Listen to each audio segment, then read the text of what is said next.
तेच विचारायचं होतं.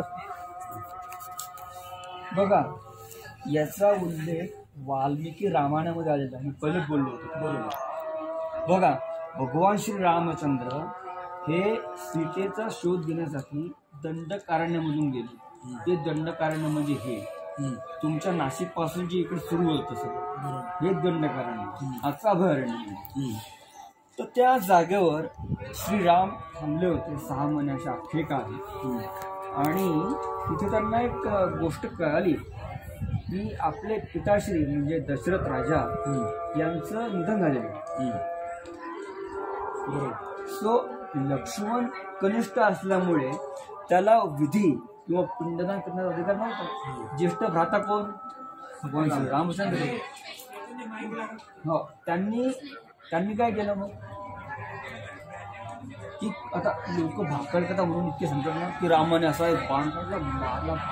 नॉनसेन्स. तर तिथे ऍक्च्युली रामकुंड आहे, असं झरा आहे मस्त पाण्याचं.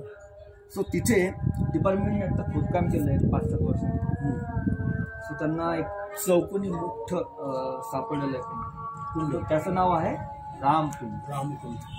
तर तिथे काय केलं रामांनी की आता मला सांगा तुम्ही, आपण जेव्हा विधी किंवा पिंडदान करतो आपल्या जवळच्या माणसाचं, तर तेव्हा आपण काय भाले तलवारी आपण काय खाण्यावर घेऊन बसणार आहे का? नाही.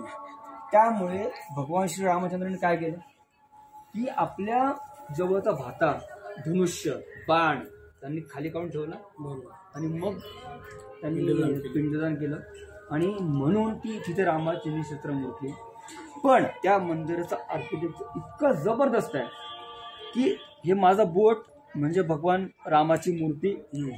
आर्किटेक्चर असायचं असं की ज्याला पूर्व, उत्तर, दक्षिण असे दरवाजे 3. बघा, इकडनं तो लाईट येईल माझ्या, इकडनं तो इकडे पडेल रिकाम्या गाभाऱ्यामध्ये. बरं. इकडनं तो लाईट येईल, तो इथे पडेल, तो इकडे पडणार. माझ्या मागून जो लाईट येईल तो रामाची मूर्ती. अच्छा. बरं. सो मंदिर बांधणाऱ्याची कल्पकता बघा की त्याला माहिती आहे की तिथे फक्त रामच आहे. बरोबर. आणि ऍक्च्युअली ती रामाची मूर्ती नाहीये. पुन्हा ट्विस्ट, कहाणीमध्ये ट्विस्ट आला येते ती भगवान श्री कृष्णाची मूर्ती आहे. कारण मुघलांच्या काळामध्ये तिथे भगवान रामाची मूर्ती खरोखरची होती. पण ती मुघलांनी ऍज युजल लांबवली. त्यांचं काम होत होतं ना ते, त्यांनी करायला पाहिजे होतं. सो तिथे एक ऋषी आले होते. ऋषींनी त्यांच्याकडे असलेली भगवान श्री कृष्णाची